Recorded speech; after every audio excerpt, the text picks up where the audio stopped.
Aplauda bem alto para que ele volte outras vezes. Amigo, você só tá bom, obrigado por tudo. Você vai precisar. Obrigado. Tá? Amém. Boa noite a todos. A paz do Senhor Jesus. Amém, irmãos? Glória a Deus. Vamos lá, vamos abrir a palavra de Deus, as nossas Bíblias, no livro de Lucas, capítulo 4, João 1:14, errei até a referência. Evangelho de João, capítulo 1, versículo 14, por favor. João 1:14. Como foi falado, me chamo Davi ou David, você escolhe. Eu moro em São Paulo, sou casado, tenho 2 filhos. A minha esposa e eu atuamos no Ministério de Sexualidade há 19 anos e a gente tem o objetivo de capacitação da igreja para lidar com os desafios contemporâneos da sexualidade. Falamos sobre isso esses últimos 2 dias. Quem não me segue no Instagram, eu já falei no início que está em pecado, precisa me seguir até o final do dia. Procura lá, tem muito conteúdo, muitos cursos, muita oportunidade de aprendizagem sobre essa área específica no ambiente online. E a gente tem trabalhado a partir da igreja, na qual também faço parte como pastor, que é a Igreja Presbiteriana de Alphaville, lá em São Paulo. Então, feitas as apresentações, vamos ler João 1,14. Diz assim a palavra de Deus: o verbo se fez carne, habitou entre nós, e vimos a sua glória, como a glória do unigênito do Pai, cheio de graça e de verdade. Pai, obrigado pela palavra do Senhor, que o Senhor fale conosco de maneira transformadora nessa manhã, em nome de Jesus, amém e amém. Irmãos, sexta e sábado nós falamos muito sobre o coração. Quem estava aqui, a gente falou muito sobre os afetos, sobre a nossa própria vida interior. Hoje eu queria falar um pouco do nosso trato com o outro. É muito difícil lidar com desafios dentro de casa, na família, na igreja. Como é que a gente deve se posicionar quando existem pessoas próximas a nós que estão vivendo situações de desobediência a Deus, pessoas que se desviam, pessoas que vivem contextos de sexualidade e outros contextos bastante desafiadores. Como é que a gente deve se posicionar? E aí sempre me perguntam o que a igreja tem de fazer, como é que o pai deve agir, como é que a mãe deve agir na cultura, na sociedade, como é que a gente recebe pessoas que não estão vivendo de acordo com a palavra de Deus. E é sobre isso que eu queria falar hoje.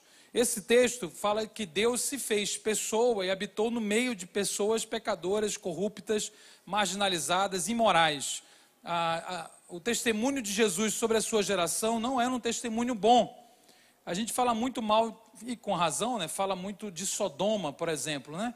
Então você pensa em Sodoma, você pensa em depravação e muita coisa ruim. Mas você sabia que Jesus disse para as cidades nas quais ele cresceu, Cafarnaum, Betsaida, região da Galileia, ele falou: se eu tivesse feito os milagres que fiz aqui em Sodoma, Sodoma teria se arrependido. Você ouviu o que eu falei? Sodoma teria se arrependido e estaria de pé até hoje. Então Jesus, ele diz que a sua geração, essa que ele habitou no meio, era pior que Sodoma. Não é uma opinião minha, é literalmente o que ele está dizendo. Vocês são mais duros, mais longe de Deus do que Sodoma, e não se arrependem. Então, quando Jesus habitou entre pessoas assim, ele refletia duas grandes condições, que é o texto diz assim, o finalzinho do texto, se você der uma olhada, ele era cheio de quê? De graça e de verdade. Essas são as duas palavras que resumem qual deve ser a nossa posição como igreja. Qual deve ser a nossa posição como pai, como mãe, como líder, como alguém que está evangelizando, como alguém que está vivendo no mundo. Nós precisamos refletir a graça e a verdade ao mesmo tempo. Só que na frase graça e verdade, a palavra mais importante é a palavra e. Porque às vezes nós temos dificuldade de entender a graça, falamos verdades, mas não compreendemos a graça, ou o contrário, abraçamos uma suposta graça que não reconhece mais a verdade de Deus, que abandona a verdade de Deus. Na igreja hoje há 2 grandes problemas.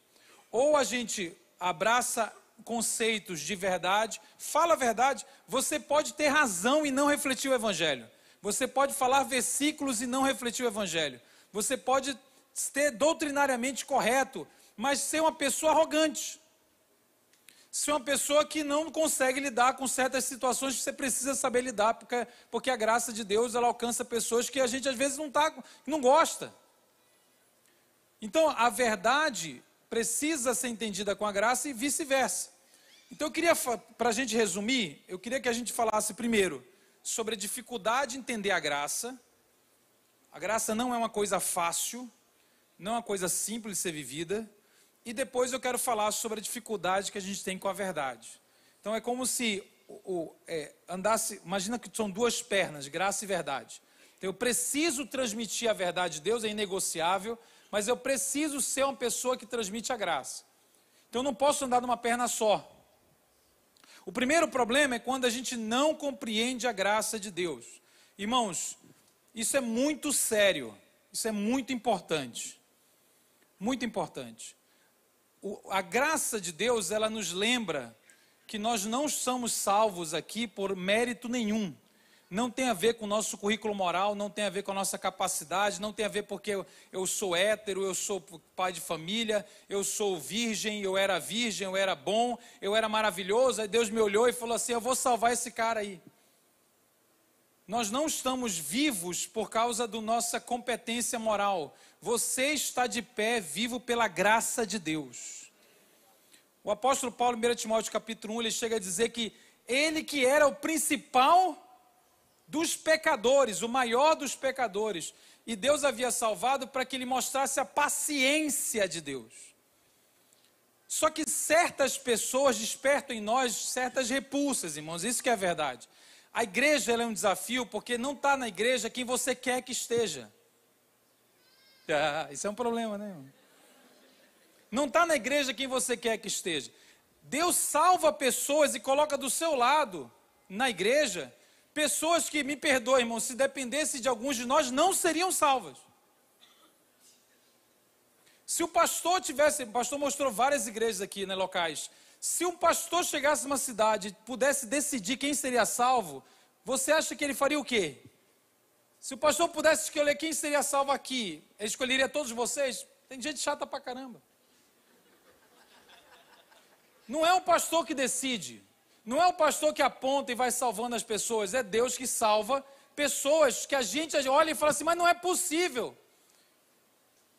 E eu sei que a parte de sexualidade é um desafio. É um desafio, porque a gente tem dificuldade. Não, eu amo todo mundo, para mim todo mundo é fácil, tudo é simples, eu amo as baleias, eu amo as tartarugas. Eu amo todos.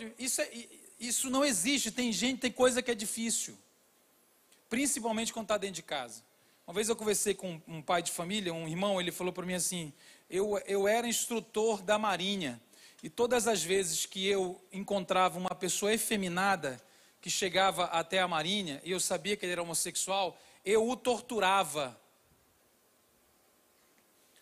Porque eu não gosto desse negócio.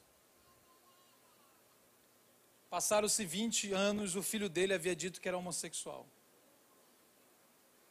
E ele olhou para mim e falou assim, tudo que eu sinto é raiva. Eu falei, é melhor que você assuma que é raiva que você sente. Porque você vai ter de entender que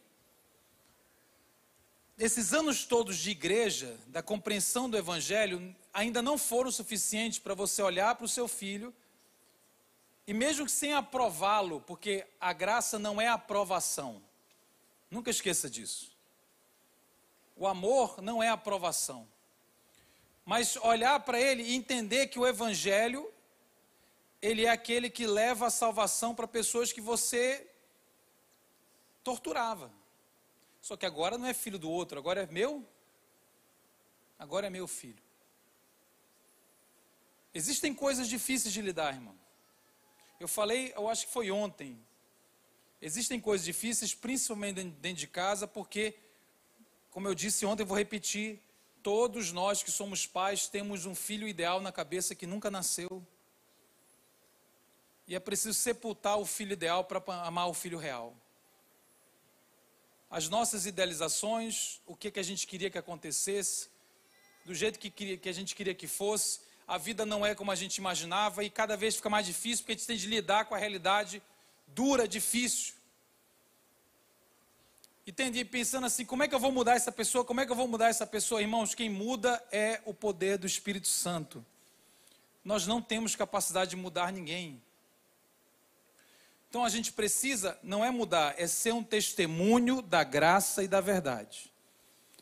Você está sendo um testemunho da graça e da verdade para todo mundo? Ou existem pessoas que você não consegue olhar a partir da ótica de Cristo? O Jesus, ele tinha um ministério de levar o reino para todos, e os discípulos de Jesus tinham um ministério de atrapalhar Jesus. Tem um versículo na Bíblia, aqui tem EBF, pastor, sabe o que é EBF? Escola Bíblica de Férias. Então tem um monte de criança, né?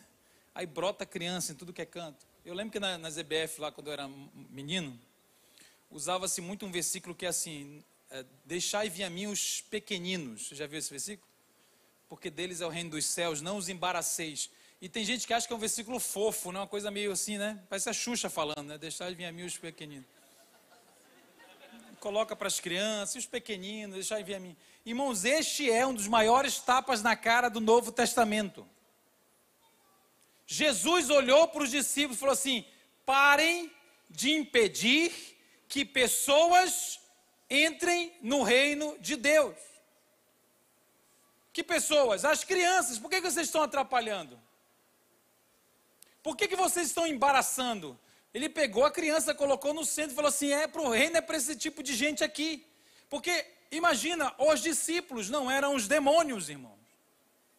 Não eram os fariseus, não eram os romanos, eram os discípulos. Eles olhavam para crianças e na matemática deles, na visão deles, aquela pessoa não era alvo do reino. E eles queriam proteger Jesus. Eles começaram a ser secretário de Jesus, começaram a fazer uma assessoria. Deixa eu fazer a filtragem, peraí, deixa eu ver quem é que pode. Deixa eu ver quem é que a gente vai pregar, mas quem é que vai chegar perto? Bom, quem somos nós, irmãos? Não as embaraceis. Tem gente que Deus vai salvar, irmão, e você vai ter de olhar e falar assim, eu preciso entender a graça de Deus. Tem uma outra passagem no Evangelho que Jesus está atravessando Samaria, e os samaritanos não eram brigados com os judeus, longa história, briga antiga. Aí acontece o seguinte, eles fecham as casas e não recebem Jesus nas suas casas. Isso era uma ofensa profunda na época, porque na época você recebia em casa, por isso que a Bíblia fala de hospitalidade. E aí Jesus e os discípulos são deixados na rua. Isso é uma profunda ofensa. João está tão revoltado no texto que ele olha para Jesus e fala assim, a gente podia orar e matar todo mundo. Você quer matar todo mundo, irmão? Ele podia pedir um fogo, né? Eu não estou brincando, não. Ele olha para Jesus e fala assim, você pede um fogo, mata e faz um churrasco de Samaria, de samaritano, ao ponto. Por que a gente não mata todo mundo? Ser o apóstolo do amor. Isso foi antes do The Chosen. Aí Jesus olhou para ele e falou assim, você não sabe de que espírito nós somos. Eu não vim matar as pessoas, eu vim salvar as pessoas. Irmãos, Jesus quer salvar pessoas que a gente quer matar.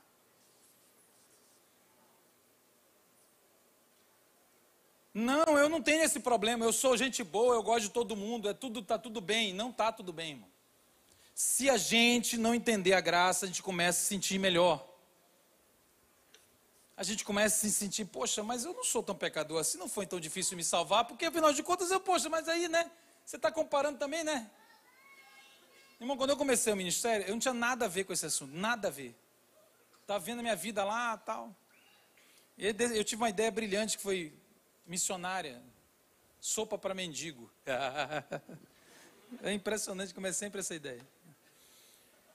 E eu tinha 20 anos, falei, vamos para a rua. Aí levou uma sopa para os mendigos. Né? Os mendigos nem aguentam mais comer de tanta sopa que a gente levava. Pô.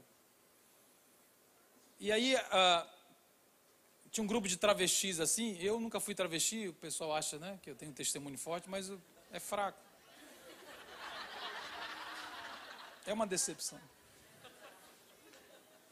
E a gente olhou os travestis e, cara, não conseguia, e a gente não fez nada, porque a gente era meio tapado, né, meio lento. Né? Aí um dia um travesti atravessou, é sério, assim que o travesti atravessou, acho que Deus olhou e falou assim, vamos mandar um travesti começar lá um negócio, senão ninguém começa. Ele atravessou, pediu, não tem a sopa pra gente também não? A gente olhou e falou assim, caramba. Aí começou a dar a sopa, né, e conversar. Irmãos, eu estou falando sério, quando eu olhei aquele universo, era tão distante de mim, mas não tinha nada a ver, pareciam dois planetas, assim, dois planetas completos, eu aqui cantando Cassiane e Ana Paula Valadão, eu aqui na minha heterossexualidade, fazendo corte, sem beijar na boca para casar, e eu olhava aquele negócio, nada a ver com nada, e eu falei, mas como é que é possível? Eu não consigo. A impressão que a gente dá, irmão, a impressão que a gente tem, é que deve ter um evangelho especial para certos pecadores, porque a gente, no fundo, não é tão pecador assim. Não foi tão difícil, e o que Deus me mostrou com o tempo é que não existe dois evangelhos. A minha salvação lá dentro de uma casa de neto de pastor, filho de pastor, eu era um desgraçado, pervertido, destinado ao inferno. O que eu merecia era o inferno. Eu fui salvo não é porque meu pai foi um bom pai, embora ele tenha sido, não é porque meu avô foi pastor, embora ele tenha sido, não é porque eu fui moral, eu acertei, eu errei, eu fui salvo e custou a vida do Filho de Deus. E se Deus me salvou, Ele pode salvar qualquer infeliz. Então a gente precisa se enxergar como devedores da graça para poder amar as pessoas. Porque senão a gente vai começar a fazer exceção, a gente começa a fazer diferença, a gente começa a olhar e escolher pecados. E eu não estou falando de maneira nenhuma que você tem que aprovar o pecado. E aí a gente chega no segundo ponto.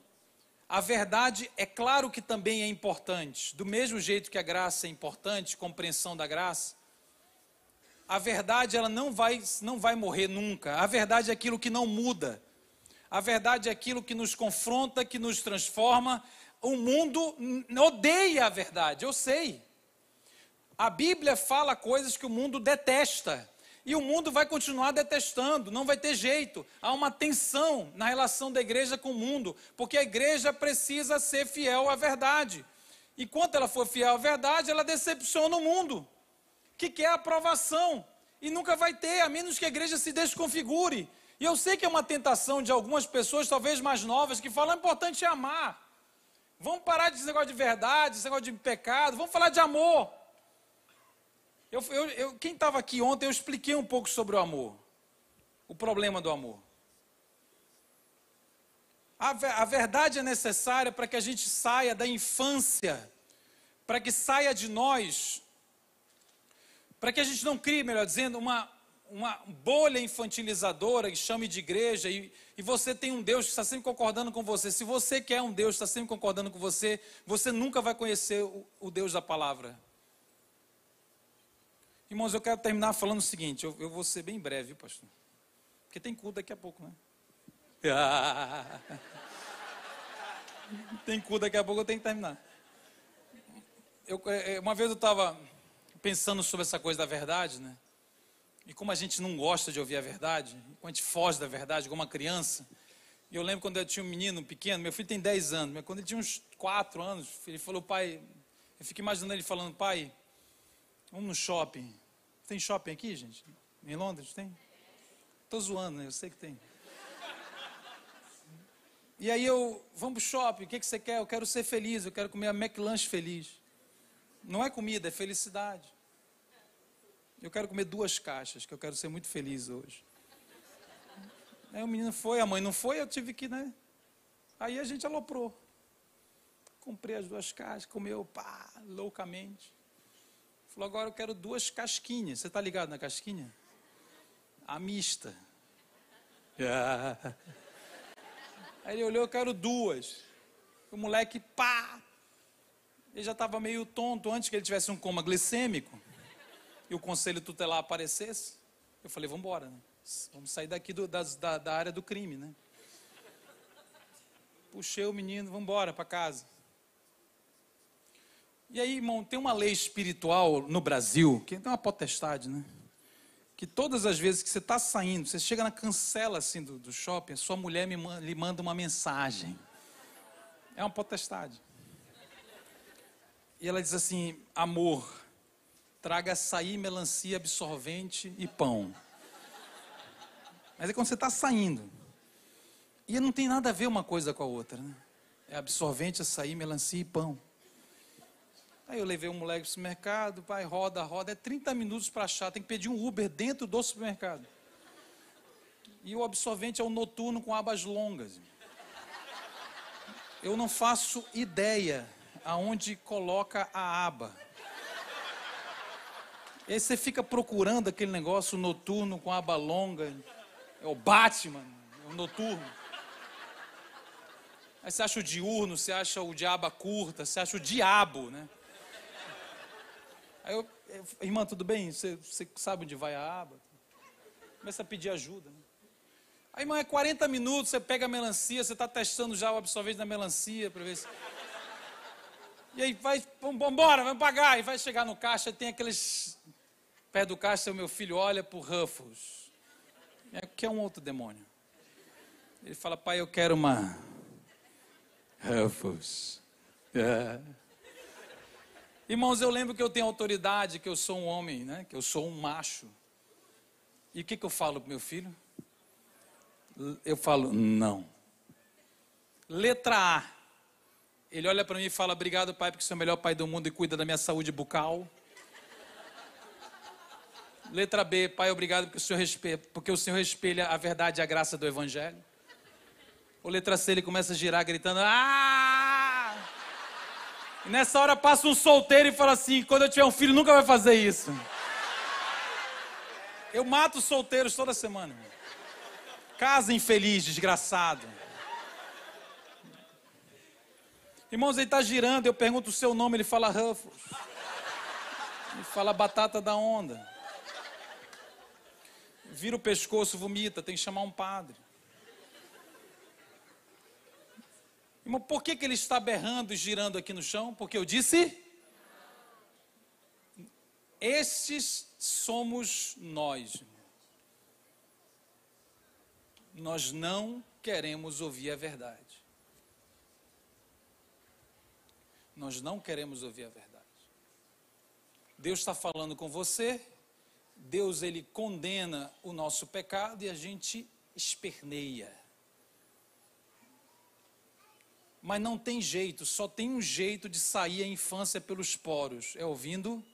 Não. Então Deus não nos deixará entregues aos nossos próprios corações. Deus não nos deixará entregue às nossas próprias vontades. Porque Ele nos ama, Ele é o Pai. Ele é o Pai que perdoa, que abraça todo mundo, não importa a sua atração sexual, não importa o seu passado, o que você já fez. O sangue de Jesus é aquilo que purifica tudo e liberta todos. Mas é aquilo que vai nos tirar da nossa infância e de um coração independente, que caso seja entregue a si mesmo, resultará em destruição. A verdade e a graça. Pensa nisso. Será que você está refletindo na sua família, aqui na igreja, a verdade e a graça, ou você está com problema com uma dessas duas coisas? Amém? Que Deus abençoe. Vamos orar? Pai, obrigado pela palavra do Senhor. Eu peço que o Senhor nos ajude a praticar isso tudo. Para a tua glória, para o teu louvor. Tem misericórdia de nós. Nos ajuda a amar as pessoas. Deus, com o amor de Cristo. Em nome de Jesus, amém e amém.